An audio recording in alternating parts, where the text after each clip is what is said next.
Epic Gaming Night is made possible by the support of patrons like you.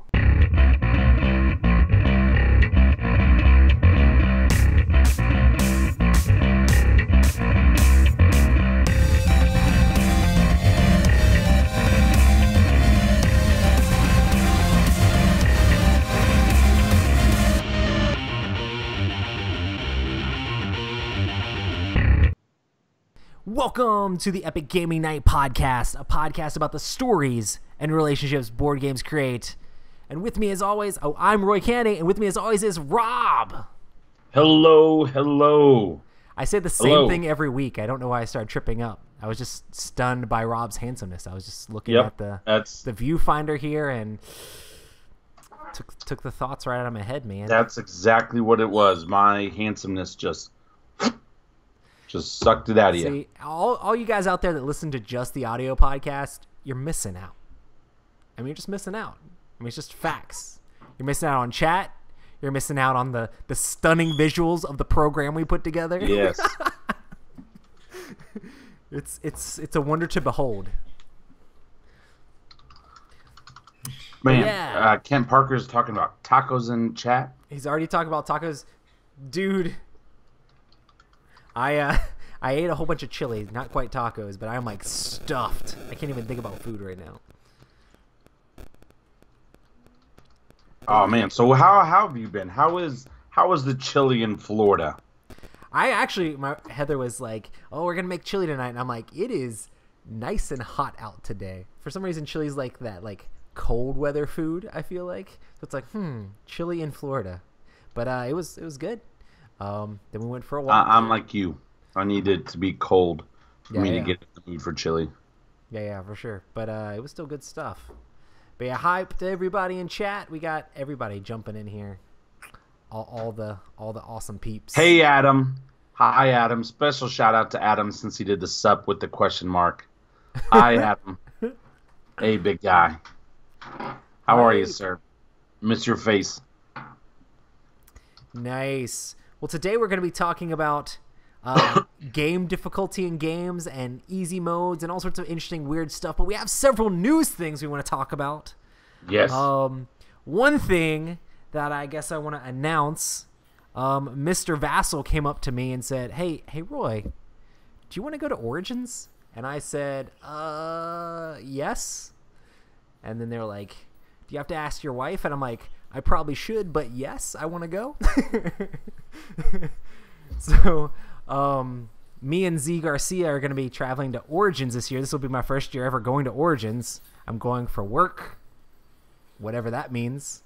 But I'm going to help Z shoot content. We're going to do networking with publishers and things like that. Hitting up booths, checking out the new games, and just hanging out with all the awesome fans of the Dice Tower / Epic Gaming Night. So there you go. Specifically going. So this is your first Origins.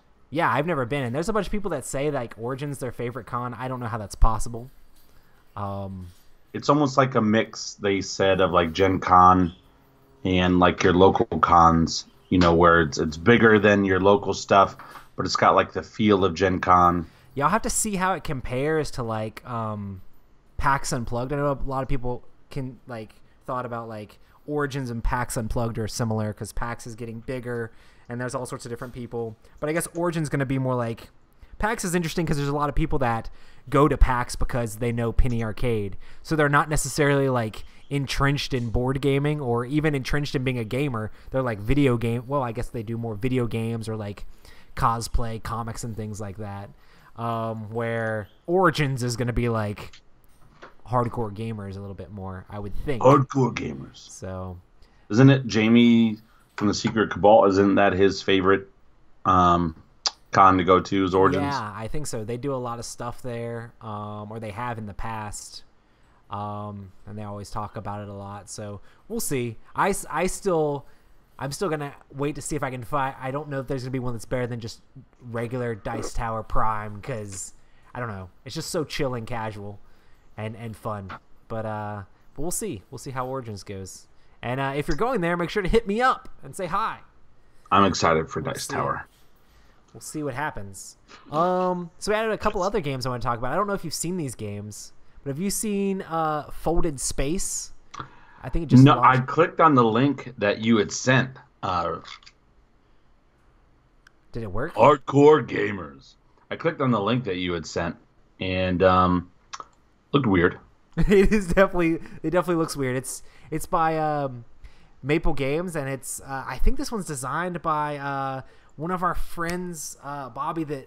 I know he used to like do demos for Haba and stuff like that. He's Bobby the guy, West. Bobby West. He's the dude that taught us Rhino Hero Super Battle and stuff like that. Super nice Oh, guy. okay.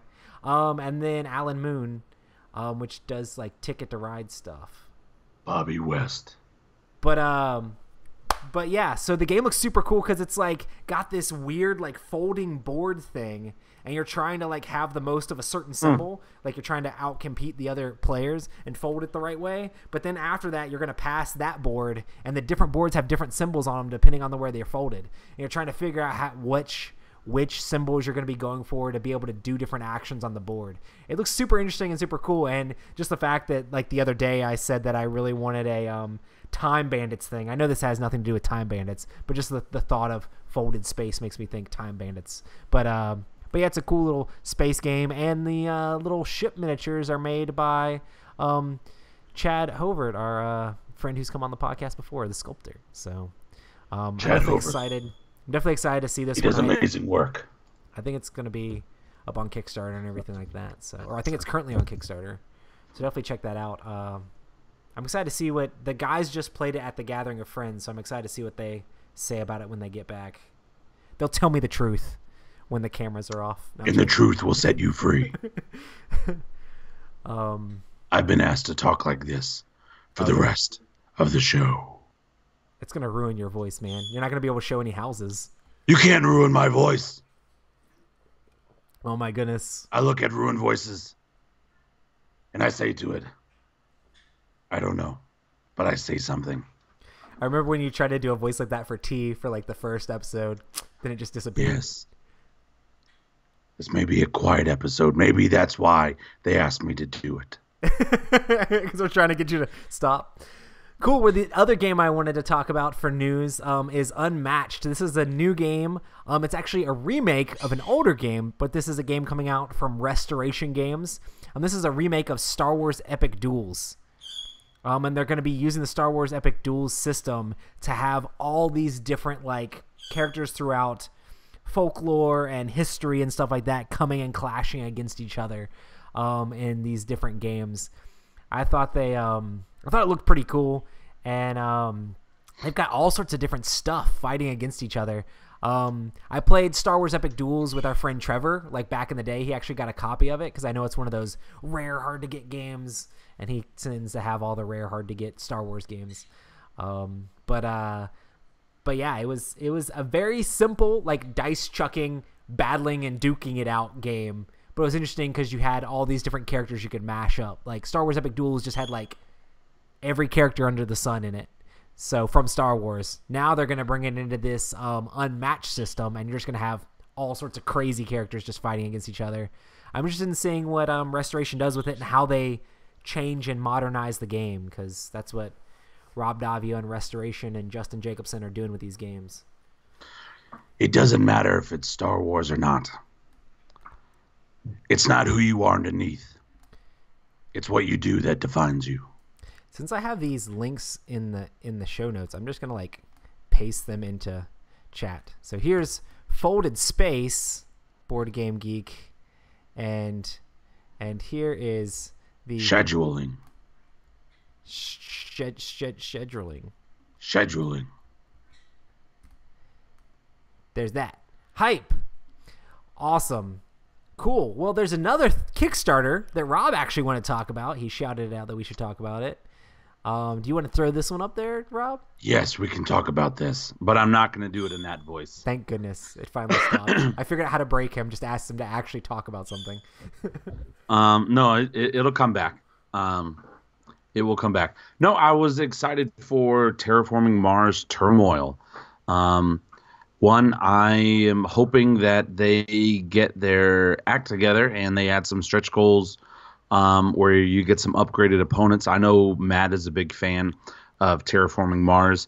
I am also a fan of Terraforming Mars. I think it's a really good game, and I like this because it looks like it adds a whole political system. There's a whole brand new board that comes out, this global event board where it looks like there's some type of voting, and maybe there's a committee board, and it looks like maybe you can put certain cubes in certain areas to have more power to vote on a certain thing.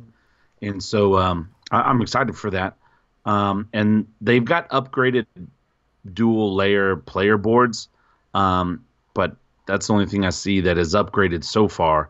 But another thing about the game, which for you guys it may seem like a lot, but for me, for all in, if you want everything Terraforming Mars, for one copy of Terraforming Mars with all the expansions, including the new Turmoil one, they've got everything for $139, which is the game, Turmoil, Prelude, Hellas and Elysium, Venus Next, and Colonies for $139.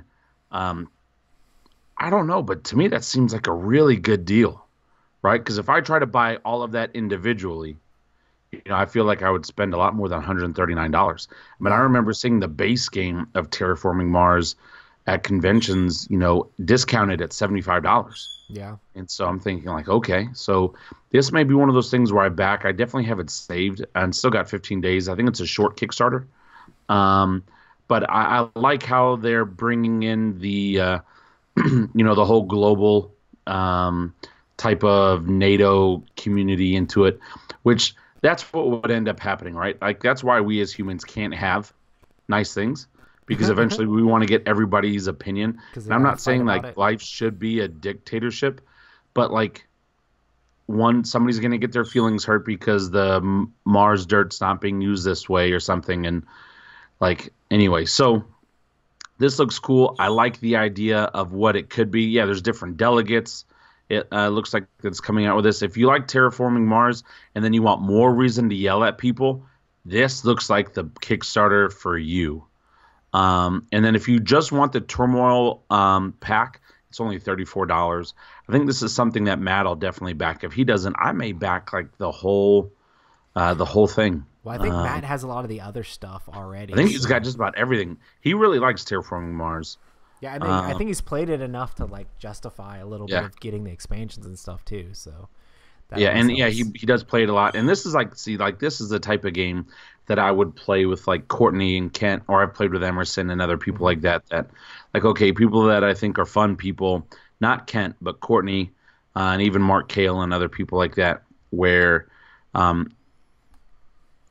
it's fun and they're nerdy and they're fun, and so it makes the Euro fun.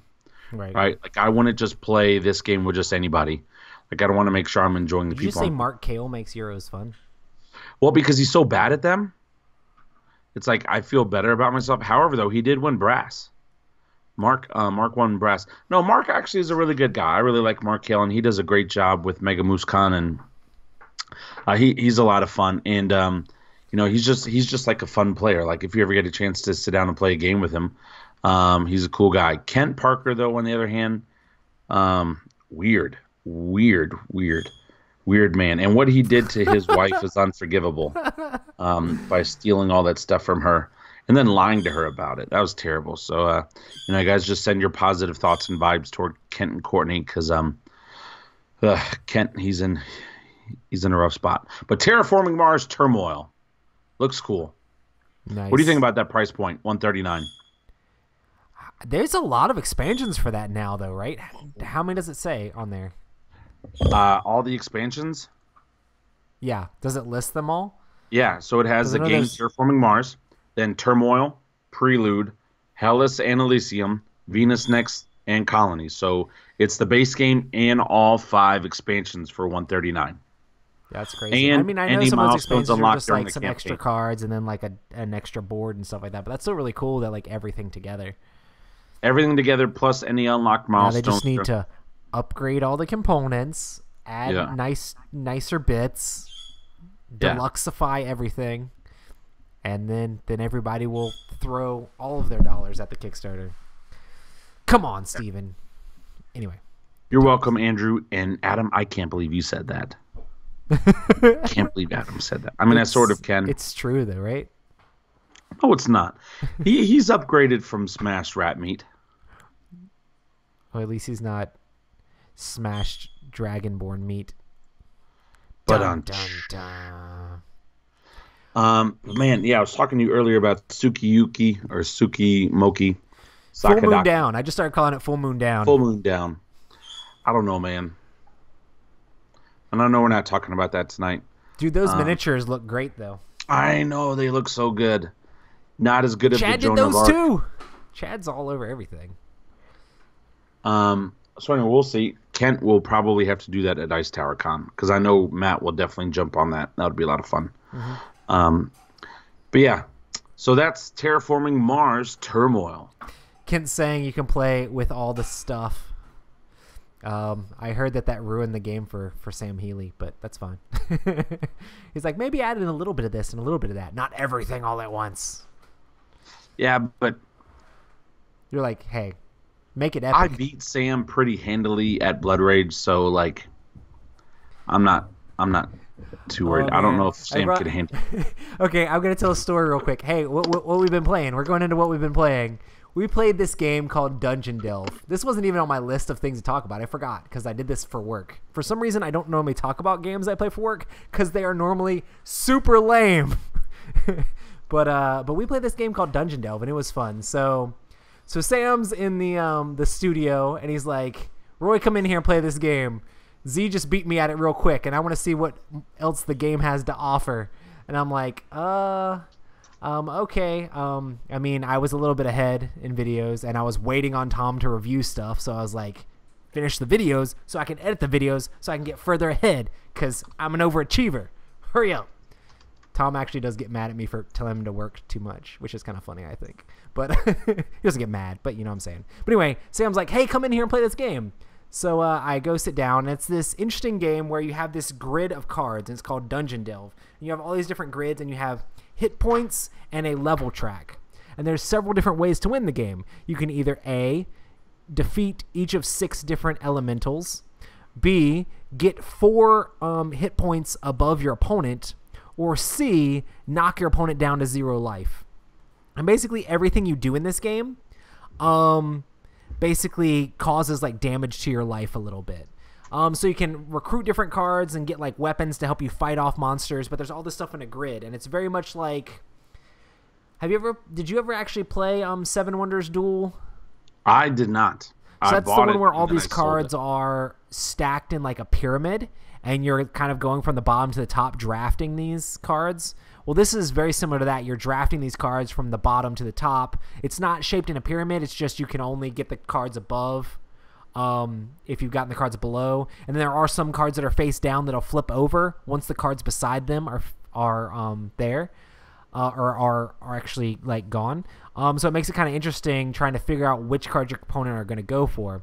So anyway, you recruit special powers at the beginning, which you can level up once you're at a certain level if you draft a card and basically like don't actually use it, discard it below. It has a lot of similarities to Seven Wonders Duel actually, but it was pretty cool because we played the first game and there's 3 different levels you can go through, and I guess Z beat Sam in the first level. So Sam was like, I want to see what else there is into this game. Roy, come play this with me because Z beat me too fast. So I go in there and I got one of these powers that lets me get 5 elementals instead of 6 to win the game. So I was like, I'm going to try to get all the elementals. We played for a few minutes and I snuck up and got 5 elementals without Sam realizing it and won the game in the first level. And Sam's like, Roy, stop being so good at games. What the crap? I'm trying to figure out more about this game. And I'm like, okay. I was like, sorry, man. I mean, I'm supposed to try to win, right? So then Tom still didn't have his reviews ready. So I was like, okay, let's play again. Because Sam wanted to see more about it. So I was like, okay. So we played again.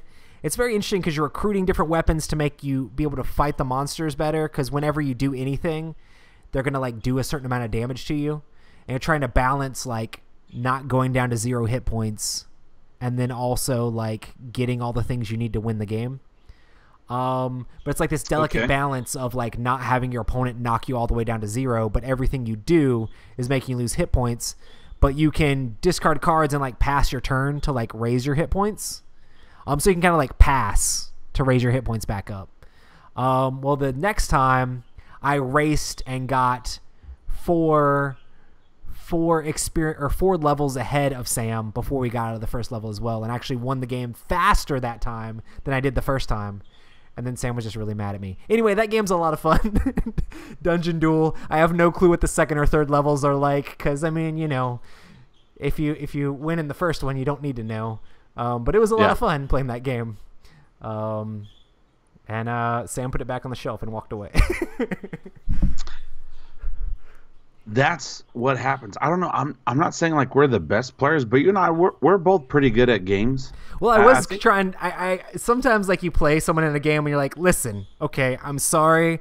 I played a whole lot of CCGs growing up, and I've done a whole lot of drafting. Like you just start apologizing for like your level of gameplay. Like when we were at Recon a couple weeks back, I went out of my way not to win Blood Rage. Yeah. But I wanted to do a couple cool things, and I did do a couple cool things. But I made sure, like, okay, like I could have easily won the game. Do you ever struggle with that? Like, if you're playing against new people or playing against people that haven't done it, do you ever, like, find it hard to hold back or try to not try your best? No. Unless they get upset about it. Right? Yeah. Because I've had some people that are like, man, I want you to play your best. Like, I want you to win. And all right. And then I'll win. And then they're like, well, crap. Like, I didn't see that coming, or I didn't see that. But, like, a lot of times, especially if it's new people, I'll let them know, hey, guys, I played this a lot. I know a lot of strategies. I'm just going to kind of play soft, but I'm going to do some different things to show you ideas, right? Show you some combos that could happen. And so that was kind of like my thought process when we played Blood Rage, is I was telling, like, Matt and Courtney and Kent and Mark and all them, like, look, guys, I will win, so I'm not going to win, type of a thing. Yeah. I don't think it bothers me. And I think I'm that way because I do teach games a lot, where I've just gotten used to, like, okay, I'm just here to have fun.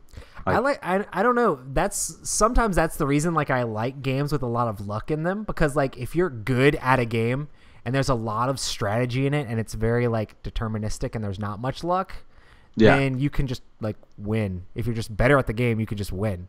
And for some reason, I like games where there's luck in it, because then when I teach it to new people, there's still that chance, that they could get better dice rolls, or they could get the certain card and pull off some sort of combo that I didn't necessarily have access to be able to pull. That's what I love about dice. Yeah, that's what I love and hate about dice. They can equalize a game sometimes. It really can. If somebody's just really hot rolling the dice, they can literally turn a game around. And I know there's people that hate that in games. They were like, they want the best player to win the game. And I want to do my best, but sometimes have to mitigate that randomness. If you go back in history, sometimes it was the luckiest shot that won the war, or sometimes it was like this crazy thing that caused the diplomats not to do this other thing. I mean, luck is a part of life. It really is. Speaking of luck, I'm thinking about picking up another copy of Risk Legacy and playing with a group from church. Would that be board number 9? Yeah, it would be up there. I don't know. I'm really itching to play a legacy game like that, and with these guys, because they're newer into it, I think it could be fun. That's awesome. So we'll see. We'll see. Yeah, I feel like for, like, holding back, I feel like not Race for the Galaxy. Galaxy Trucker. Galaxy Trucker is one of the games where I, like, sit back and I'm just like, all right, guys, you build your ships and I'll come in a little bit and build my ship. Yeah. So anyway, we'll see. Awesome. Well, that's one of the games I've been playing. Have you gotten a chance to play any games, Rob? I did, actually, sir. So my life has been absolutely crazy busy. In fact, I apologize to everybody listening. That's one of the reasons why we were late with the live stream, because I was coming in late from an appointment. But I told my wife earlier today, I was like, babe, it has been since Recon, since I played a game, and I need to play a game. So learn the rules to Dreamhouse by Asmodee. Oh, nice. I bought Dreamhouse a while ago, one because for my day job, I own a real estate company. And so she learned the rules to Dreamhouse, and so we played a game of Dreamhouse. And what you're doing in Dreamhouse is you have a 2-story home. You got a main floor, and then you have a second floor, and then on the board, it looks like a 3-story home, but the first floor is basically just your garage and or your basement. Yeah. So when you're building your rooms, your kitchen, your living room, your bathroom, your bedrooms, and other stuff, you're going to start on the middle platform.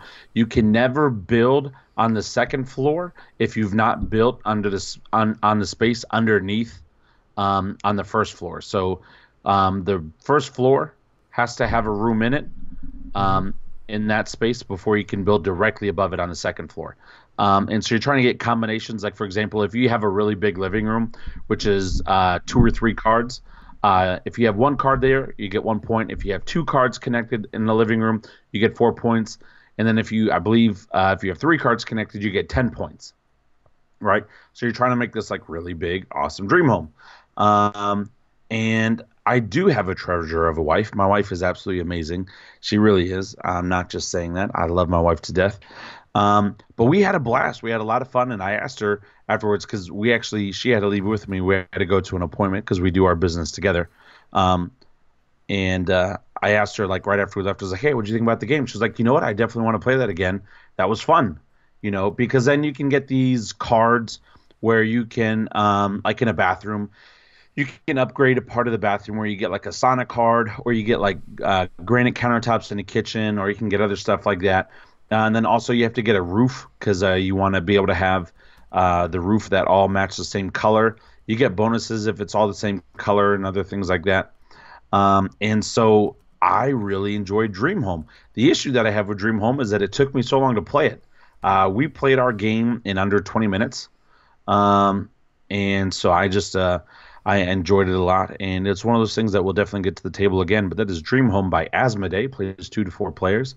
And like I said, we played under 30. We played in about 20 minutes. And yes, I just saw that in chat. And I thank you, Andrew, for asking that. Because I was going to ask the same thing, but I forgot to ask. Bro, you got Journeys Through Middle-earth? I didn't get it. It's at the studio. Is that even out yet? No. Like, I mean, it's the Dice Tower. Like, what? I know, no, but actually, the reason the game came in was because at Gamma, they had announced it right before Gamma, and I texted Tom. I was like, "Get this game," and he's like, "They'll send it to us, whatever." And then other reviewers started getting copies of it, and Tom's like, "They hadn't sent us a copy yet." And then a little bit later, Tom's like, "I emailed Asmodee about that game." I'm like, "Good, because I want to play that game." And he's like, "Okay, well, it's coming in." And then it came in, and then Asmodee emailed Tom a link to the app, and then he left for Gamma. He didn't it came in the day that it came in Friday, and then they left. So it's at the office. I have no access to the app. The app's supposed to come out in a couple days, and me and one of my other coworkers, Chris, have been when the app comes out, we're just gonna stay after work and play, while they're gone. Because I mean, that's awesome. We're allowed to do whatever we want. I mean, are you allowed to open it? Will they get mad at you? It's already been opened. We already did the unboxing of it. So Tom did the unboxing, but we didn't have time to actually play it because it came in Thursday. Actually, he did the unboxing immediately, and we put that up that day. And then also on top of that, Friday all day long, we had we had a couple different games that we played with Colossal Games. We played a flower game, and then another game that's going to be coming up a little bit later. Yeah, their flower game's almost up on Kickstarter.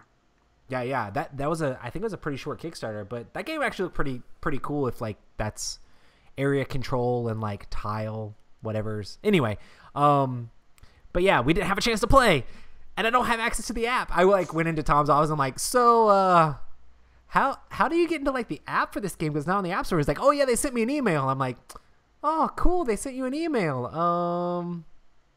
So we're gonna play while you're gone, and he never gave me the stuff for it. So, but I'm sure I think he wants to play it on Testing Tuesday, maybe next Tuesday. So hey, that'll be cool. I just want to get a head start. Cool. I want to play this week. if Asmodee releases the application. I think Plaid Hat was saying they got a copy of it, and they don't have the app either. So it's just kind of what? So dumb. Because Jerry Hawthorne commented on my thing. It was one does not simply play that game without an application. Yeah, I saw that. And I'm like... It looks so good. I'm interested to hear your thoughts on it.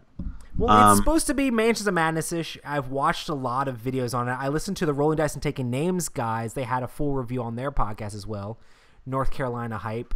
But yeah, so they did a thing. Mark Hale has actually played this game, and he did a review of it on the Scurry Report.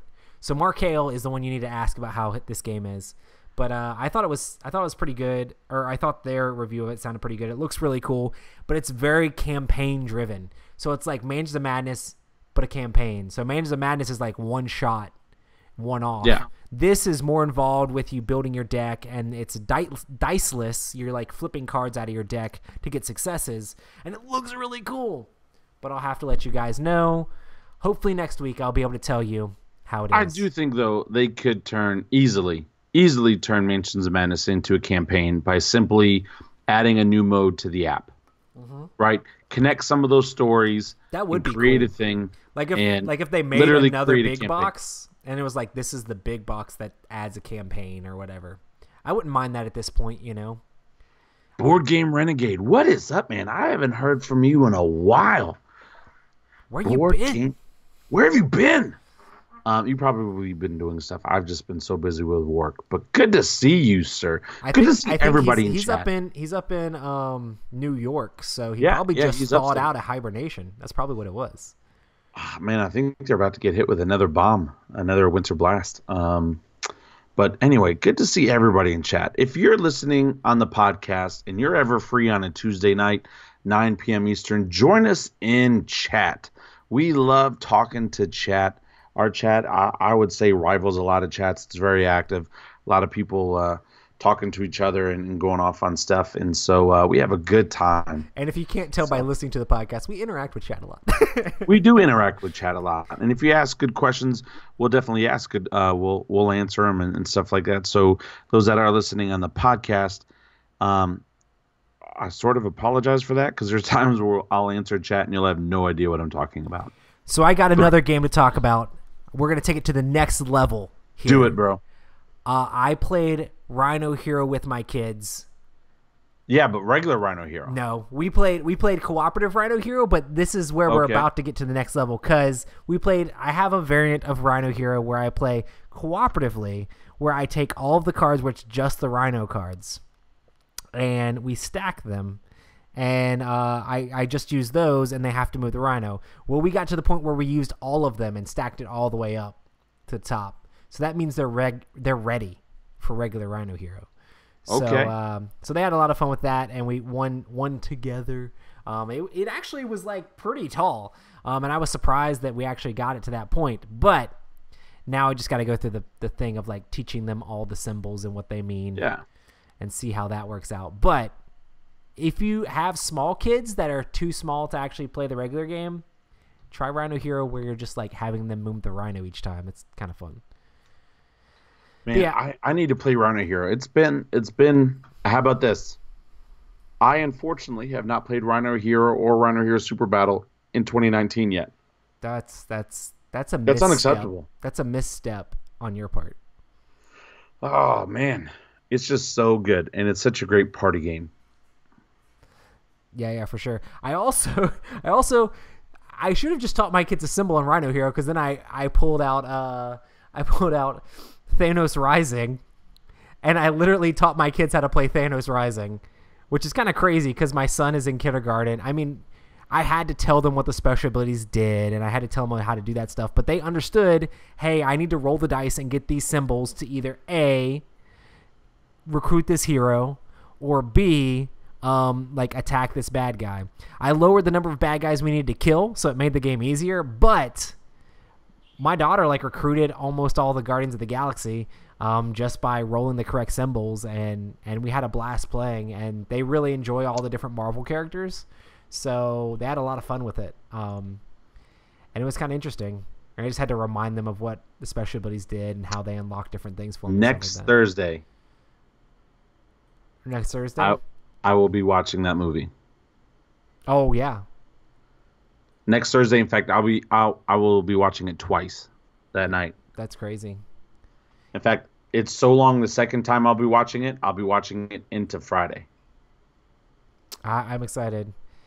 I I actually really like Thanos Rising. I think it's a cool little cooperative game. It's definitely very light and very fun, but man, there's so many times, and I could tell my kids were disappointed in they weren't disappointed in the game. They were sad every time they would go to try to recruit a hero and they would just fail. Because at the beginning of the game when you have nothing and you don't get as many dice, you just fail trying to get heroes constantly.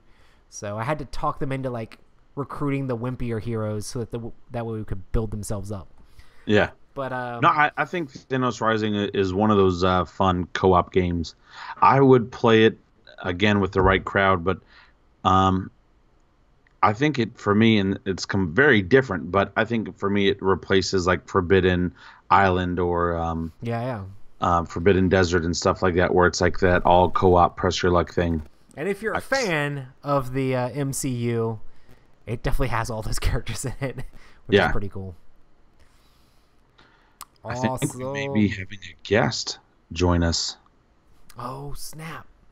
Do we have a guest joining us? Well, somebody just messaged us saying that they're here. I'm alive. I love it. Let me see if this works. Our overlay might get a little bit wonky for half a second. That's fine. Till we see what's going on. But hey. Fantasy Flight has done a great job with expanding app support, features, and content for Descent, Imperial Assault, and Mansions. So, what back of the box did you copy and paste that on there, Kent? Watching. Whoops. I just came into an advert where Rob's like, "Ladies and gentlemen, boys and girls, let me read something to you in this sultry voice of mine." Matt Robbins. And we've gone to 3-person mode. Earlier, they were having me talk like Christian Bale Batman. Voltron is complete. Matt, we missed you. We needed your body and your face. Yay. Matt, did you see the Terraforming Mars Kickstarter? Yeah. Turmoil. Did y'all talk about it? Yes. We did. We were wondering if you were backing it or not, or at least the new stuff. Oh, yeah. And then I guess if y'all need the little cardboard punch-out thing player boards, y'all can have mine because I already have some. Yeah. But that's kind of interesting. I feel like everybody that is really into the game already has that. So it's too little too late, yo. Right. And it's just okay, cool. And it's for free for the people who kickstarted, but it's not going to come to retail. So then the question is the Kickstarter price of the expansion higher to account for that, or is it not? And then I was actually happy with the price that I saw on Kickstarter. Yeah, I mean, I'm not unhappy with it. So here's my thing about it. First of all, welcome, my friend. Hey, thanks, man. But for $139, you can get everything. Mm-hmm. The base game, Turmoil, Prelude, Hellas and Elysium, Venus Next, and Colonies. Yep. To me, that seems like a fantastic deal. I don't think you could buy all of those individually at retail and be under $140. But how much puppy dog art does it come with? Probably too much. I mean, you might be close to that, I feel like. I guess it depends on how much the retail for Turmoil is going to be. But, well, the base game of Terraforming Mars is still $70-something. Is it? I feel like you can get it on Cool Stuff for 40 or 50. But maybe, and that could be true. I mean, I haven't looked in a while, because I know that you got everything. I'm not printing out the chat. Leon in chat's asking if I'm printing out the terrain stuff for Terraforming Mars. There's a ton of those things on Thingiverse and stuff like that to print out all the stuff. Roy only prints out for games that he likes. I only print out for games that I actually own.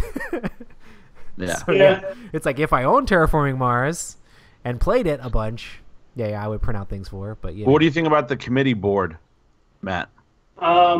If I'm being real honest, I just sort of briefly went over it today and then saved it and then went on and did all the stuff I've been working on. But the one thing that I did notice that caught me a little off guard was that since it's not a company that needs to do stretch goals and it's not a game that needs to do stretch goals, their stretch goals are day-based so far. Yeah, promos, new content added daily. Too, some cards. And I'm just well, that's cool, I guess, but I don't know. It's just odd. It's a different thing because typically Kickstarter is we did over the goal, so here we're going to, upgrade the quality. And yeah, they did the same thing for Throw Burrito. It was we don't need to do this, so we're going to do these stupid contests. Yeah. Yeah. Because why not? But who knows? Maybe they'll hit like $1 million for this expansion, and they'll be like, "Guys, check it out! With all this money, we can make the deluxe edition." Well, they're over a third of the way there. Yeah, I mean, I figured it would do well. So Yeah, At 366,000 and climbing as we speak. The numbers have jumped up twice. And it only launched today, so it's really only up to go. Yeah, I bet it'll just go like. Well, and it's such crazy. a popular game. I mean, what was it last year? Dice Tower Con. I was talking to Steven Bonacore about it, and he said like at that time last year he was already on his 6th or 7th print run of the game. It's been a long time. Well, and I feel like it's still kind of hard to find in certain places. Now maybe it's because I haven't looked in a while, but I remember when I bought it, it was hard to get it in stock. Yeah. And I know sometimes the expansions end up going out of stock. So I don't know. Well, I mean, it doesn't stink, but like one, that's a sign of a really good game, right? Where it's been out because it's been out 2 or 3 years now. Yep. And it's still selling out. It's still doing well and things like that. I just wish, again, like the components and stuff. Man, if the components were better or everything was like in sync, art-wise and stuff, one, it would be more expensive. Maybe he's doing it that way just for the price point, so it will sell so much. Like, Yeah. I don't know. It doesn't matter. We've already talked about it. I'm excited for it. Are you going to back Turmoil? Probably. We were talking about, Kent was saying at Dice Tower Con, all of us should play Terraform. Me, you, him, and Courtney. Yeah, I'd love to. How many does it play? It'll play 5, I think. Right. 4 or 5. Well, if it plays 5, maybe we can get like Adam or somebody else in there. Definitely not Roy. Thanks for that. Definitely not Roy, unless he 3D prints some stuff for us. That'd take a while. That would take a while. And without the game to actually know if it's correct. That is true. So, Hi. Man. So Matt, have you played anything recently? I played Blood Rage. who'd you play with? Just Hector and AJ. When? Rob's like, "Where's my phone call?" This past Saturday. My bad, man. I'm not. I never know what your schedule is. I should. You didn't even ask. Rob's you're like, right. "It doesn't matter what my schedule is. I'm a The bad Blood friend. Rage is calling." Look, some games, even if I can't make it, you still just ask. Some games, Well, you just okay. like. So here's what happened, right? So I was trying to get AJ, Hector, and Ryan together because we haven't hung out in months. Yeah, So I was like, "Yep, man, y'all wanna come hang out? I'll make some pizzas, and we can do something." And then Saturday it was just incredibly rainy, so I was like, I didn't even bother making the doughs. And then when everybody got there, super dry. So I was just like, great, perfect. But Ryan couldn't make it, so it was just Hector and AJ. And then we were like, well, what type of games do y'all want to play? And then we were like, well, I don't know. So we just sat around for a while. And then my Kickstarters for the Ancient World and Empires of the Void 2 came in. So we punched those out and then put them back. And then played Blood Rage. So, Nice. yeah. Cool. Glad you guys had fun.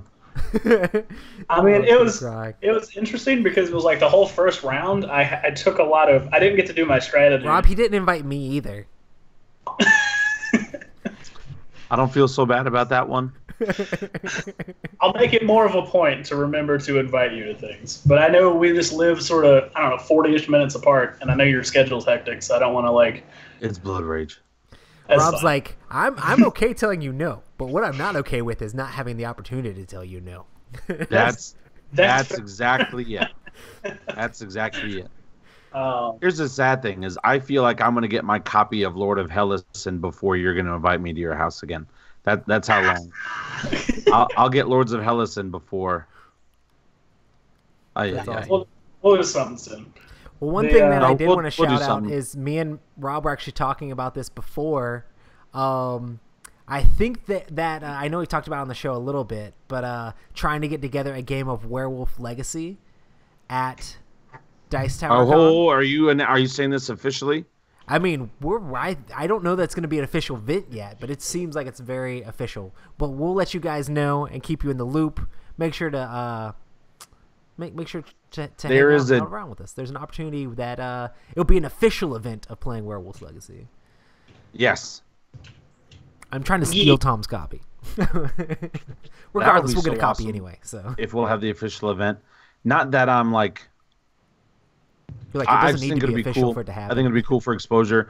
My only thing is if we do the official event, everybody that's listening right now, whether you're listening to us live or you're listening to us, on the show later on, make sure if and when that does happen, you sign up because I want to play with you guys. I want to play with our peeps, like everybody in chat and people that we've talked to in the past. I want to make sure that happens.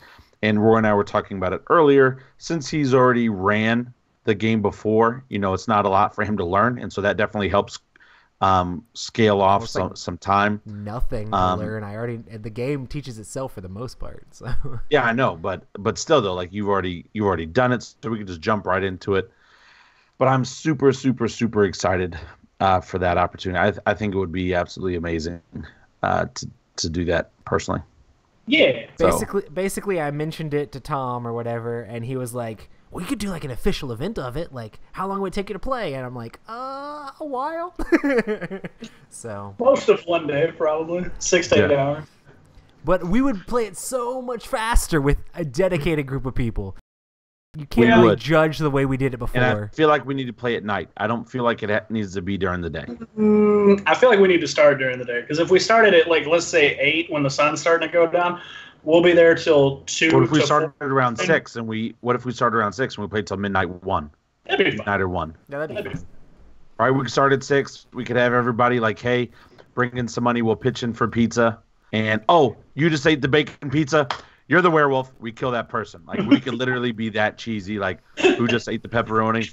It's just a bunch of cheese and vegetarian options and then one all-meat pizza. Oh, you're only eating a veggie pizza because you don't want us to think you're a werewolf? Nope, you're a werewolf. Yeah, it'll be interesting to see how you guys, since you've played it before, interact with the different... I don't know how well... I was talking to Rob, but I don't know how well you guys remember the choice decisions and what the different things are. But, I mean, I can think back to it right now, and I remember it clear as day, but I was reading the book, so... Yeah, I remember maybe the first half of the game pretty well. I'm just going to look. I'm going to pull a Ryan. I'm going to pull my best just Ryan. Not even look at your card. Just go.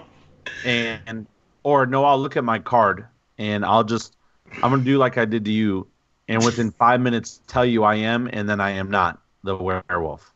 But I'm going to do it to my family members. So they're like, what do we do? We can't just turn him in. Like, what's happening? And I was like, I don't know. I love that. It's so fun. Nice. But it depends on the right person. Because, like, doing it to you in your face, your facial expression was like, what? Like, there's got to be a time. But the game's fun. I love big games like that. Blood on the Watchtower. Yes, I've seen it. I don't know. Here's my only thing about Blood on the Watchtower. I don't know if I'd ever play the game more than once. Is that $100 werewolf? I mean, it is, but like a lot of my social deduction games that I play are like the Murder in Hong Kong or Hail Hydra or Resistance or Crossfire, other stuff like that, where Werewolf Legacy or even Werewolf. But like Werewolf Legacy, that's like a con game, right? Where we're playing specifically with like a crazy group of people. I don't know how often I could get Blood on the Watchtower to the table. I would play somebody else's copy of it. Yeah, I would definitely join in somebody. I mean, there's so many different characters. There's like over 100 characters that are in the game, and they all have different abilities. Like, it's a big, big deal. I just don't know if it's worth the price to me because I don't know if I'm gonna be able to play it. But It's doing great on Kickstarter. It's almost at $500,000. Nice. So I guess we can go ahead and get into our topic today. Oh, hey, I didn't even miss a whole lot. I know, right? Oh, I mean, we started a little bit late, but we talked a lot. Ambi's back. What's up, Ambi? Matt, you were gone long enough for Ambi to join chat, leave work to go home, and then come back to chat. That's solid. That's dedication right there. Ambi, you're the best. Wait, isn't Ambi doing like a live play soon or something? Are you supposed to be playing 18xx games live? Is that tonight? Maybe that's later. It's weird having access to the Dice Towers video thing. Anyway, but yeah. So, what was I going to say? Cool. So, our topic today is difficulty in games and easy mode. Are there any games that you have played that have different difficulties built into them? Rob said he can't think of any because he texted me. Okay, but I was also driving on the way back home, and then after you mentioned some stuff, yes, I've played games that have difficulty in them. One of my favorite games of all time has got difficulty in it, which is Mansions of Madness. You know, the different scenarios in the second edition have different levels, and also Arkham Horror, the LCG, and other games like that where they have like the different levels and modes and stuff like that. I feel like a lot of cooperative games have adjustable difficulties in them, you know? Like I know Pandemic is one of those where it's like the number of pandemics you put in the deck spaced out this many spaces changes the difficulty of the game. And like Forbidden Star or Forbidden Desert and things like that and Forbidden Island all have like, which difficulty are you going to play on? Like me and Ambi played in the normal difficulty for Forbidden Skies and still got wrecked. We were kind of close. We saw the light at the end of the tunnel, but I think we were the only two that saw it. I'm just kidding. But it was fun. Yeah. Exactly, Kent Parker. Exactly. But yeah, Matt, can you think of any other games that have like different difficulties in them? And let me be honest with you. No, because I've usually only played those games once on a certain difficulty. So my brain just goes, that's the game. Doesn't Dead of Winter with the different scenarios have different difficulties, basically based on how long the game is? Oh, yeah. Yeah, that one. Yes, they do. The different cards, and even, the length doesn't matter. The card has got two sides. You can play on a normal side or a hard side. Yeah. And so the length just lets you know the length, basically. But there are some short scenarios that are really hard, and they're hard because they are short because you don't have as much. You don't have as much time. I also think the different masterminds in Marvel Legendary are very much like a different scaling difficulty. Like, hey, you play this lower strength mastermind, it's going to be a much easier game. You play Thanos or Galactus or some difficult one, you're going to have a hard time, you know. So depending on the strength of the mastermind you pick for the game is basically depending on the scale and difficulty you're going to play. Which, depending on if you pick really good heroes, could balance that out a little bit, but, you know. You're setting yourself up for failure or success depending on how difficult you make the game off the get-go. Cool. If when you're playing games, when you have a choice of playing different difficulties, what difficulty would you normally play at? And will this like fluctuate depending on how many times you played the game? Depends on who I'm playing with. Mm-hmm. Like if I'm playing with brand new people, I always play easy to normal. If I'm playing with like people that are experienced gamers, I like to play hard or normal, just depending on like Mansions of Madness. A lot of their hard stuff takes longer, and so for them, I will try to go normal just for the time frame. But it's like I do with my video games. If I'm going to play the campaign of a video game, I always want to do it on the hardest mode first, unless it's Skyrim, because then just like a mosquito can kill you in Skyrim if you go in the hardest mode ever. So we will see. But I typically, depends on who I'm playing with and what I've got going on. Nice. Yeah, for me, I'm with you. Like I normally I'll like whenever there's like a normal difficulty for a game.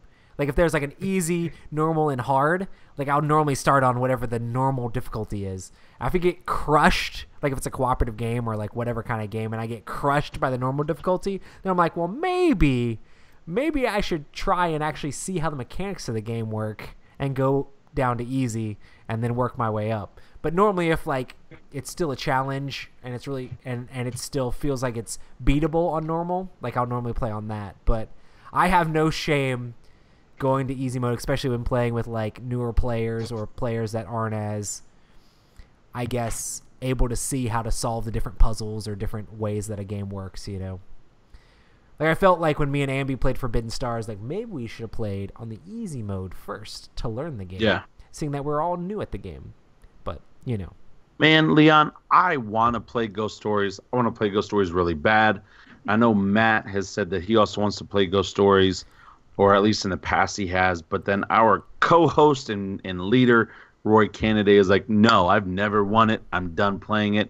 And that's exactly why I want to play it. It's not that I never won it. I just had no fun playing it. So you've beaten Ghost Stories? No, I mean, I haven't beaten it, but I also didn't have fun trying to go through the puzzle of trying to beat it because it just felt like if you win, you got really lucky. Yeah. I don't know. It's interesting. Yeah, I can see Ambi saying that Toby likes doing the hard mode in co-ops. I can see Toby definitely doing all the super difficult stuff. Toby and Ambi are both really good players. Really good players. They are the masterminds. Mm-hmm. Yep. What about you, Matt? If you had a choice in between difficulty in games, what would you normally go with? I mean, starting out, I'd probably do whatever they recommend, and then scale it up from there. If I figured, if it was too hard or too easy, whatever. I don't really know. Just kind of whatever, I guess. Whatever. Yeah. I mean, you definitely don't want to play a game that is too easy. But as long as it wasn't a really long game, you could just turn around and do it again with a harder setting. Yeah. Are there games with certain teams or certain factions when you're playing a competitive game that makes you feel like you're playing on easy mode? Like it's just like, this is too good. Or maybe certain cards or combos. Yes. Certain cards and combos, yes. There are certain things where I'm just like, man, if I get this, like, it's not good. I also feel that way about on Risk Legacy. If I get the mutants and the mutants have been upgraded the way that I want them to be, like, you're like, I'm starting this game off with a head start. Yeah, like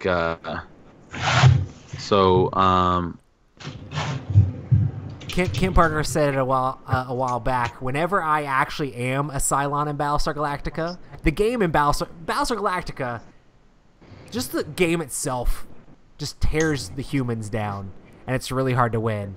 But like when I get to be, I don't actually like being it, but when you're a Cylon or when you're the traitor in Shadows over Camelot, because those games are so hard anyway, it just feels like you're playing on easy mode. It's like, oh, cool, yeah, now I get to play on the cheap side. And I was fussing with somebody during my Q&A about this because they're like, being a Cylon is an easy mode, blah, blah, blah. And I'm like, you're just a terrible Cylon then. Like, what's going on? It's pretty easy because all the checks are trying to destroy the humans as it is. But yep. I don't know how you guys feel about, do you think being like the traitor or like the bad side in some of those games are a little bit easier than the good side? It depends on who I'm playing with. Mm-hmm. With you or other people, yes, because you guys know my tells and you guys know, like, okay, Rob's acting a certain way. If he's typically acting like this, then nope, Rob's bad. So it just depends. I know if Rob is accusing me relentlessly, he's normally actually good. Yeah. And if he's not, well, you're probably not going to do it anymore because I keep saying this. But the last couple of times we played something where it's like you weren't accusing me, you weren't like dogging me to death, and I'm like, wait, Rob knows something here. No. Yeah, we'll see. You're like, I don't know how to fix that. I just want to accuse you. I don't like and you've said that before, and you've said that since we played before, but it just, there's something that just comes out of me where it's just like, I can't control it. Like I can't do that. The answer is to just always accuse me relentlessly, right? Yeah, but sometimes, well, it's hard because some games it doesn't help. You got to make sure the cards line up. Like right. Murder in Hong Kong. Like there's no point to accuse you if you have nothing that really matches. Right.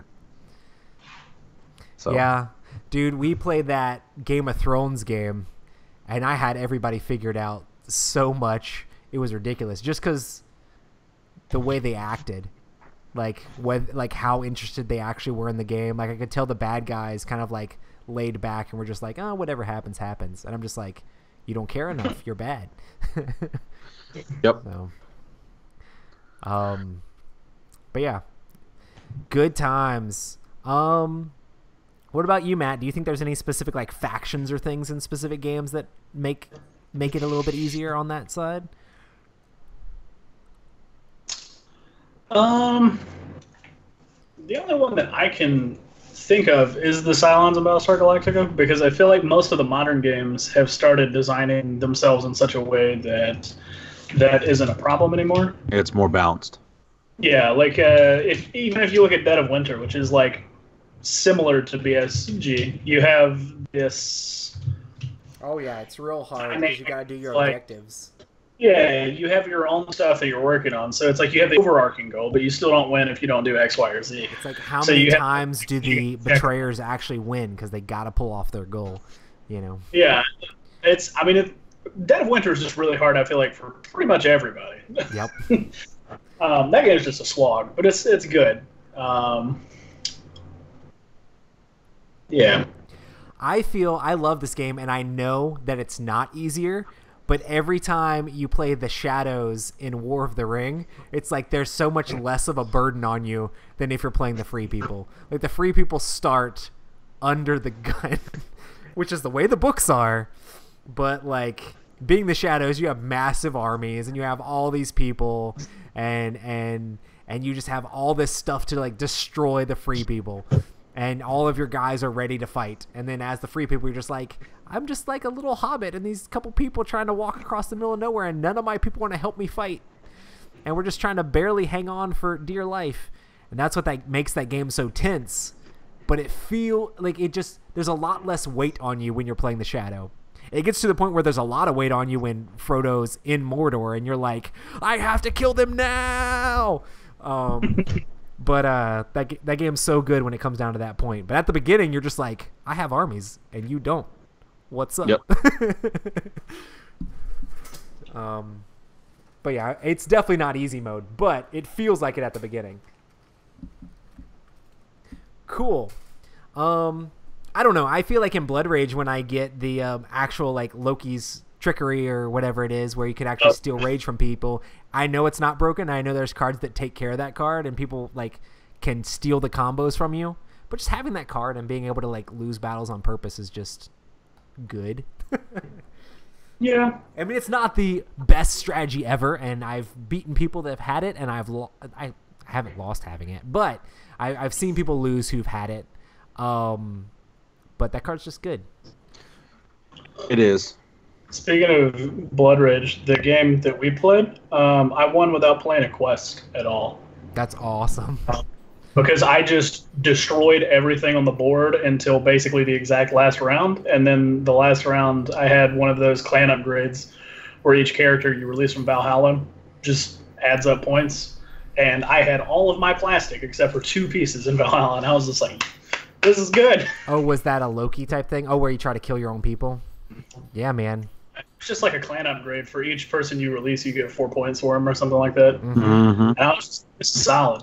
And I even managed to beat out AJ, who had that one upgrade to double your quest rewards, and he played 3 or 4 quests in the last stage. Wow. And I managed to beat him by 2 points. Yeah, I've seen people do that stuff, especially if you get the stuff where you can like bring your guys back out. Well, it's like if you get like I've seen people do the ship thing where you upgrade your ship to where when it dies. And they're like, I kill my ship, and I bring it back out, and I kill my ship again, and I bring it back out, and I kill my ship. Yeah. I've seen people just go crazy with that stuff before. Yep. And that's why Blood Rage is such a good game. Yeah, there's so many different ways to win the game. Yeah, there's so many different ways to play that. But yeah. Cool. Are there any games that you win majority of the time? If you're like, this is the game that I am really good at. I don't know if I win like majority of the time. Just say Risk Legacy. It's fine. How many boards have you won? You won all the boards. I've won more boards. I've won a lot. I've won a lot of boards. I don't know. Like I don't know if there's a game outside of Risk, that I necessarily win a lot. But I'm also playing a lot of new games all the time, and now Blood Rage. You've beaten me more, but you're like the only one that has beaten me more at Blood Rage. Yeah. Just about every other time, if I want to win Blood Rage, I can. Mm-hmm. So yeah, I don't know. I mean, I'm trying to play a lot of games. I feel like I purposely try to play different games so I don't, like, I'm done with competitive gaming. So I try to mix it up and almost get away from that sort of thing, You know what game I'll say is Zombicide, but it's a co-op game. Right. I win more at Zombicide than we lose. Now we may lose some characters on the way, right? But yeah, I'm like you. Like I'm not in it for like the whole competitiveness or anything like that anymore. I just want to hang out and play with my friends. I've got so much going on in my life and so much stress and so many wheels spinning and turning that like I'm playing the game to escape and to get away. I agree with Andrew. I do really good at Galaxy Trucker as well. Yeah. Matt was typing that literally as I said that.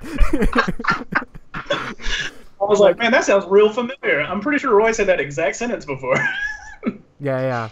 I basically just sit there and let the timer run while other people build their ship and then jump in. And it drives me crazy because so many people say Galaxy Trucker is just, it's just a game of luck or whatever. No, it's a game of whoever can build their ship the best, the fastest. It's just like recognition of the tiles and putting the tiles in the right space without making mistakes. And that's just one of those things where the more you've done it, the better you are at it. And I'm sure there's people that are way better than me that have played the game more than me. But normally I'm playing with people that haven't played the game as much, and that's one that's hard to scale for that, if you're just better at recognizing the patterns. But yeah, Galaxy Trucker is a lot of fun. But I also haven't played it that much. I should play that again. That would be a fun one to play. Yeah. Boom. Next question. Are there any games that seem super difficult for you or that you've never won? You guys already talked about the one that I'm never going to play again. Yeah. What do you mean, Terraforming Mars? No, Ghost Stories. I did good when I played Terraforming Mars. Come on. Yeah. Well, I forgot about Ghost Stories. No, I don't think that there's a game that I'm like never gonna play again. Yeah. Yeah, I'm not saying that you'd never play again. That's what I said about Ghost Stories. I meant, is there a game that you've never won, or a game that you think is really difficult? Speaking of you, I have never won a game of War of the Ring. Mm-hmm. And it can be a hard game, but I absolutely love it. Like I'll still continue to play it. I absolutely love War of the Ring. I've definitely lost War of the Ring plenty of times. Yeah. But I think that's playing with Dustin and my dad and stuff. I think my dad beat me the one time we played. But no, I can't think of a game that like I've never won. But I'm sure there's plenty out there that I've like never won, because there's a lot of games I've only played like one time. Right, and I was like, "Oh man, I haven't won this game yet." I've never won Rising Sun. No one else would let me win Rising Sun. I've won Rising Sun. That's okay. I've never won Rising Sun either. How can we all play the game and never win Rising Sun? How does that even make sense? I've won Rising Sun. Okay, thank you, Rob. Somebody had to win in the games we played. Yeah. I think Rob won in the game where I felt like I was doing really well because I was winning all the battles. I remember. Rob was really mad about the game, and me and Matt talked him into winning it. Twice. Yeah, that first game with the Rob's like, I'm doing stuff. terrible at this game. I hate this game. And me and Matt are like, well, if you I do didn't say I this, hated this, the and game. this. I didn't like a certain thing that the game was doing. Yeah. I didn't say I hated the game, Roy Kennedy. I was just like, this to me doesn't make a lot of sense. And me and Matt were like, but this, and this. And you're like, oh, yeah. And then you win. And we're like, well, we didn't realize he was going to go that far up in points. Yeah. Get out, Kent. We don't care. No, I'm just kidding. What did Kent say? He said, I've won Rising Sun. Yeah, he has. I don't think I've ever actually won a game of Dead of Winter. Really? I don't feel like I have. Like, looking back, I don't. And if I did, it was I've never such an actually been the uneventful- betrayer in Dead of Winter. I almost won once when I was the betrayer, and it was like my secret objective was have more people than everybody else, and I was like, cool, I've got it. And then Roy picked up like 3 people at the church, and I was like, man, what? And it was like right there at the edge, and I was like, okay, here's what I do. If I just take this one guy and then axe one of Roy's people at the fire station or wherever, that'll end the game, and I'll have more people than Roy, so I'll win. And then Roy moves the guy, rolls a tooth, he dies. Or no, it was something like that. And it was just like, whatever happened ended the game. And it was just like, well, I couldn't do what I needed to do. Yeah. Yep, I remember that. That's the closest thing I've ever been. Ah, rough. But that game's so good. I'll play that game all the time. Yeah, it is. Oh, speaking of which, hang on. I'll be right back. I've never won a game of Twilight Imperium. Yeah. But that's still, I'll still play it. But yeah, I've never won a game of Twilight I've won a Imperium. couple. Majority of the time, people don't let me win. They publicly execute me instead. Your problem is you start off so good with that game, you make yourself a target. I do. Like, I'm like, min-max, Roy's get like, all the resources. Yeah, and then Strung you out get of the mad boat. when we like try to stop you, and you're like, "Oh, I shouldn't have done that." And that's my favorite part about Twilight Imperium and Heroes of Land, Air, and Sea and stuff like that is that initial like engine setting up and land grab or like planet grab, being like, get the things before they get them. Yeah. And doing that and like trying to squeeze out as much resources as you can, and then you're like, now I'm set up, and then everybody's At like, Dice Tower Con, I want to play Heroes of Land, Air, and Sea with you. I mean, I'll have it there. With all the expansions? Yeah, well, maybe they'll announce something more. I am hoping. Come Do on. you know something? I don't know something. You do, but you can't say it on the show. What do I I know? hope that I'll have to go back and look at my text messages. No, I'm just kidding. I hope No, the I don't next know anything. expansion is like a board that sets the other board up, so you have the Underworld expansion, so you have new wins. That's what I want. Like, they should make it 8 players. You just have the most ridiculous 4X games ever. It's like, yo, check it out. It's 3 levels, guys. Let's get It's in. Rhino Heroes Super Heroes. That was Dude, I would love it if they had like a underworld thing where it was like underneath. That would be great. Dude, what if they made an entire board that fit under the other entire board? Absolutely. Just, man, look. Okay, They so we need to should make get a tray that you can put the playmat on top Yeah, but of. you would need some like sturdy like things holding it up, so if somebody bumped it with a hand, everything's not flying. Just imagine with the playmat, Rob. They would just have to be a table that you put your playmat on that fits on top of the other table. And they have Absolutely. like We just purple mood lighting underneath it. we have the connections. We'll The have to link them up underground. so that they can make a small little thing to hold the board. Glowing lava. And that'd be cool. I'm just gonna make it and be like, Scott Holmes, I made a thing for your game, and he'll be like, thanks, Roy. You already made other things. I'm just kidding. Good times, good times. But yeah, okay. What's the next question? Do you think a win is devalued if it was too easy? Depends on who I'm playing against. If they're a good player and you just like bust them. Yeah, I'm like, boom, you just lost. And then there's other people I'm like, oh man, I'm sorry, man. It's just, Yeah, for sure. you know, like, my bad. I don't know. I don't mind. Is that wrong? I'm just like, No, a W's but a that's W. you though. but that's you and your personality. You are that way. Like I've seen you But destroy. I honestly I try to be meek about it though. Like I don't try to rub it in people's faces. I feel slightly No, you bad. don't rub it in people's faces. But I've literally seen you play a game against people who've never played that game before. Full And bore. then crush them by a lot of points. And then at the end, you're like, well, the point is to win the game, isn't it? And so it's almost like it's worse because you have no emotion. It's like, that's my job.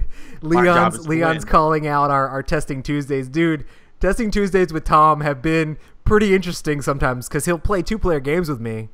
And some of them have not been close. And I was like, I don't want to call it a landslide. And chat's like, we'll call it a landslide. And Tom's like, well, this game's interesting. So I'm literally affecting Tom Vassel's reviews, guys. I'm sorry. Like literally affecting them. Yeah, like pre-Roy, it would have been like a 6 or 7. Like, hey, guys, not so bad. Post-Roy, throw It's a this 4. game away. It's a 4. This game, it just somebody gets ahead and they just pull ahead and they keep winning. The most expensive firewood you've ever bought. So here's the thing. Yeah. Playing a bunch of CCGs and playing like Redemption and Magic the Gathering has taught me to like, if you let up for a second, your opponent can come in and win. I used to play a bunch of Magic. We'd go to Friday Night Magic with our friend Ryan Ortiz. We'd play a ton, and there were games where Ryan would be paired up with a kid. And like I talking about it afterwards is like, you can't let up. It doesn't matter who you're playing against. Play to the best of your ability, because if you start slacking, they're gonna sweep the floor out from under you. And he was like playing against a kid, and like he's like, oh, I'm gonna go easy on him. I'm just gonna like not play as good as I should. And the kid just starts dropping down ultra rare after ultra rare, and Ryan's like, no. He's like flipping out, and like ended up like, I think he just barely won the game, but he almost lost because this kid, he underestimated his opponent. Yep. But playing in a lot of those competitive games in the past, I've learned to be like, well, I mean, playing Redemption, I mean, you probably know, Rob, majority of the time you're playing against kids. So Yes. it was just like, go hardcore, play to the best of your ability all the time. And then like, I don't try to be a bad sport about it, but still try to do your best. I don't know. It's just a game. It's fine. But still try to win. Cool. And my last question here is, what is a game that you're proud of winning, even though it wasn't easy? Twilight Imperium 4. Dude, Matt's win in Twilight Imperium 4 was pretty epic. Yeah. I believe. You were the ghost, right? Yeah. Honestly, Rob, if you wouldn't have left, it would have required a lot more maneuvering from me to win. Yeah. I kind of like But the I ghost. still would have been able to do it. I've never played as the ghost, but they're kind of interesting because they're able to get those like land grab objectives because they can just pop up wherever, you know? It's the mobility they have is pretty solid. It's really unparalleled. Yeah. Sam like always plays them. Even when I tell him not to play them, he still plays them. Like I literally was like, we played that Jack Bass Memorial Fun auction, and I messaged Sam and I was like, hey, we're all picking our races. Which race would you like to play? And I was in the middle of typing out except for Ghost of Creus, and he messaged back Ghost of Creus. Because I knew he played them all the time. And I was like, fine, whatever. but it was just like, what? But it's cool. I would like to play them someday, but who knows? Maybe I don't want to. Everybody else is playing them. I just want to play the ones I haven't played. But yeah, man, there's been a lot of those cooperative games. I love cooperative games when they come down to that like knife's edge, where it's like, oh my goodness, the great old one's about to awake, and then, oh man, you get the last clue at the last second and flip over this thing and defeat them right before the thing happens, or just all those games, like they become so much more exciting and tense when they're right there on that knife's edge, you know? It makes it feel like a lot of fun. I feel like Mansions of Madness does a good job at that because you never quite know how far away you are from like just everything falling apart. The game does a good job of hiding how terrible things actually are. It's like, if we wait one more round, like, another giant beast could pop out, or like, we better run away from this thing and get out the door now because things are just going to get so much worse. But yeah. And I've had those stand-up moments right there at the very edge as the humans when it's like, okay, we have to jump now, but if we lose that last population, we're going to lose. We got to make the die roll, because if we don't, the Cylons are going to wreck us. And you make that die roll, and it's just like, holy smokes, that was an amazingly epic game, you know? Those are the games that are probably like the most exciting when it's just right there at the edge. Yes. Mm-hmm. War of the Ring does a good job of that too, because so many games I've played of that come down to like the Shadow is about to take over the last stronghold to win the game, but Frodo's right there on the cracks of doom, and he's about to be corrupted. If he pulls a 2 or 3, he's going to be corrupted and lose the game, but if he pulls a 1 corruption, he's going to win, and you pull that token out of the bag, and it's just like, what? So, I don't know. I love games that are really difficult and get right there to that edge, and it's about win or lose, and then it just comes down to it. Nice. What about you, Rob? Are there any specific games you can think of? I've had several, like you had mentioned, right there on the edge. I'll say one that was recent for me is when we did Cabin Con.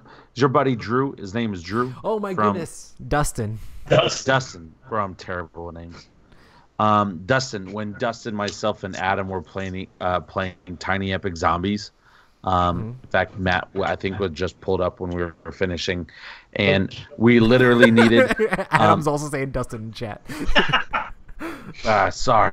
Adam's playing with Dustin right now in a D&D campaign. But we were playing, and we needed Dustin to like roll a certain thing to kill certain zombies so we could complete a certain objective. It came down to the exact amount of moves and turns, because he was able to roll these dice. There's a combo that you can roll on the dice where if you roll a certain combo, your character gets to move and fight again without costing you a turn. And we needed him to do that a couple times, and he did it the couple times that we needed it, and it was perfect. And we literally won by the skin of our teeth. Like, we finally were able to get it back. It was so much fun. And that was our first time playing. It was a blast. But I've had plenty of games like that. But that was the one most recent where it was just like, oh crap! Like, do it, and we did it. It was Adam. It was freaking crazy. It was a good time. That's awesome. It is. Sometimes when things aren't easy, it makes a game even more exciting. Above all odds. Above all odds. Yeah, but it'd be fun. It would be fun. And you know what, Leon? I think it would be cool for us to try Z and somebody else who's like, really comfortable and balanced, or not the game's balanced, but like he could control the one group and we control the others, and see how it turns out. I think we're a pretty good team. I think we communicate and do well together. Yeah. Except when somebody's about to go insane and somebody doesn't read the Bible to them. Bro, I was reading the Bible for myself, so I wouldn't go insane. And I even went insane myself. Like, it was so hardcore. And that was the game. It literally turned everybody insane because all the NPCs kept dying. Dude, man, with every expansion, they've added more insane conditions, and some of them are just so ridiculous. Yeah, man, you know how many boxes I have to punch? I've got a lot of stuff. Oh, you haven't punched them yet? No, man. Bro. You're like, hey, man, I work. Out of here. Next after Dream Home, it's Mansions of Madness time. I was thinking about playing Mansions of Madness with my wife, and I would love to, but I just right now, like, unless I do like another recon where I can dedicate so much time, which recon was special because I knew plenty in advance when it was going to happen, and I had other agents covering for me. But even I still had to leave recon to go show property. And I came back. So anyway, when I texted you about Mansions of Madness having difficulty levels in it, Heather was like, "Oh, we should play Mansions of Madness like right now." And I'm like, "Do I need to cancel the podcast?" No, I'm just kidding. But I'm like, "Oh man, that's awesome that she was talking about wanting to play the game again." So yeah, Yeah. Yeah. Boom. Awesome, guys. Well, I guess we're going to close this thing out. Yes. Thanks, Matt, for joining us, even though, special guest. Rob was like, we got a special guest. It's me. It's Matt. I'm here for half the show. But yeah, I'm so excited to see you guys at Dice Tower Con. I'm definitely so excited to see everybody at all the stuff coming up. Hopefully, if you ever see us at a convention, please, please, please come up and say hi to us. Like, it makes our day. And we stream these Tuesday night at 9 p.m. Eastern Time at youtube.com/Epic Gaming Night. We want to say thank you so much to all of our amazing patrons who help us run the show and do all the different stuff and get everything that we need to be able to keep this going. And if you want to support us, make sure to check us out at patreon.com/Epic Gaming Night. Also, make sure to check us out at Twitter and Instagram at Epic Gaming Night. Boom. And hit up Favorite Game Friday on the Dice Tower, and I've been doing a lot more stuff over there too with Q&As and a bunch of different random stuff. Just hit me up, and I mean, I edit like majority of the stuff, half the stuff that goes up there anyway these days, so it's all good, whatever. It's more than half the stuff, but it's fine. It's my job. It's cool.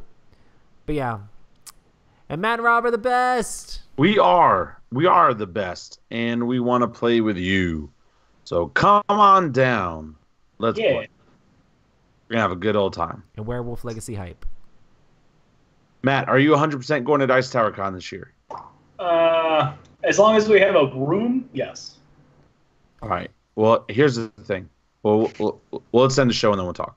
You guys should hit up Dustin, too, because he was talking about wanting to go. Stop. Was he really? Mm-hmm. I feel like we have options, so. I feel like we do have options. Have a good night, everybody. See everybody later. Goodbye. Peace.